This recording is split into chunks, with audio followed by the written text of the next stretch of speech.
CPR could not have been built as a transcontinental railway if it hadn't been for the Chinese, because it was divided into two parts, really, contracts.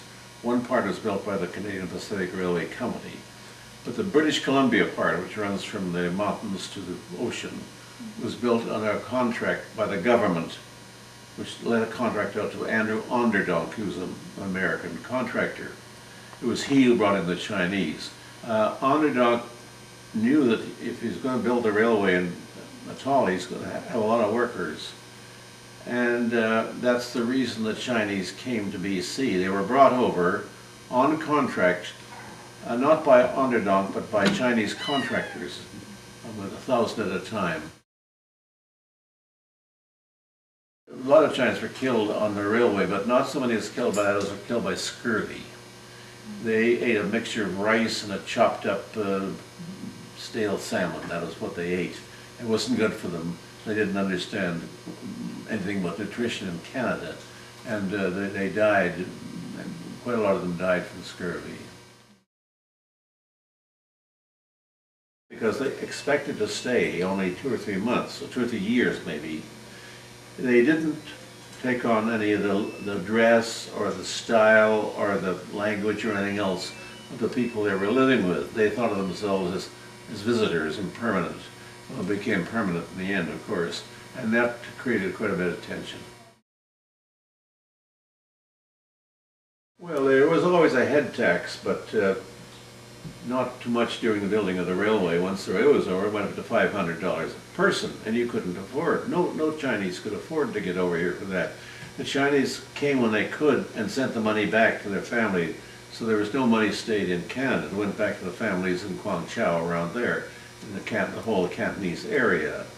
The Chinese then had to stay because they couldn't go anywhere, and that's why we began getting in the States and here, Chinatowns, especially along the west coast where the railway was. But they didn't prosper very well because the whole country, the whole province was opposed to them.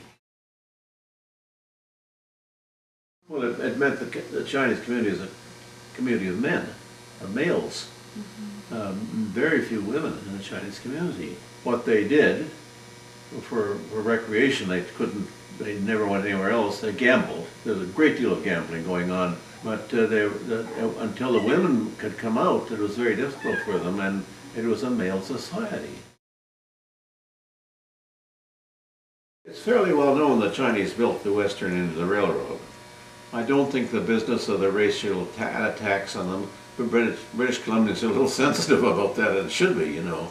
Now we're learning about it, but for a long time nobody paid any attention to it. There was not much written about the head tax. People say, oh, it's just another tax, you know. Never thought much about it. Nobody made a point of it. But it really kept the Orientals out of the country. And in those days, there was a absolutely an anti-Oriental attitude, especially on the West Coast. And it was anti-Japanese too, and anti-Indian, and anti-everything, really. It wasn't a tax to pay for something, it was a tax to keep people out. Well, I think people ought to know what their heritage is, whether they're Canadian-born or otherwise. This is part of our heritage. Canadian-born, you know, as much as it is of the Chinese-born. I think history of that kind, the heritage, is very, very important. You have to know who you are, or you don't know where you're going. The other thing is, I think you ought to know the mistakes you made so you don't make any more. And I think the head tax was a terrible mistake. The whole business, of course, of racial hatred is so stupid and so dumb. It's the fear of the stranger. The fear of the stranger.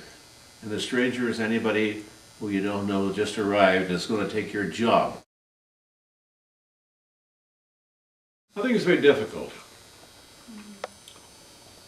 A lot of time has passed. I think it's very important, however, that people know about it. It was awful. The Chinese were working here like dogs, really, like dogs.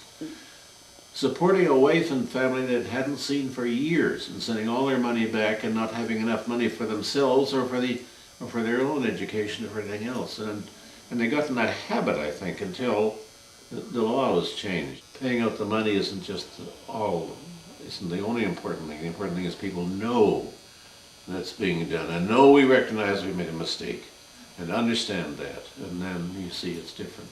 And it gets in the papers and people say, oh, Jesus, I didn't know about that. That's terrible. You know, I think in this case, publicity is very important because I think history is very important and I think history has to be publicized.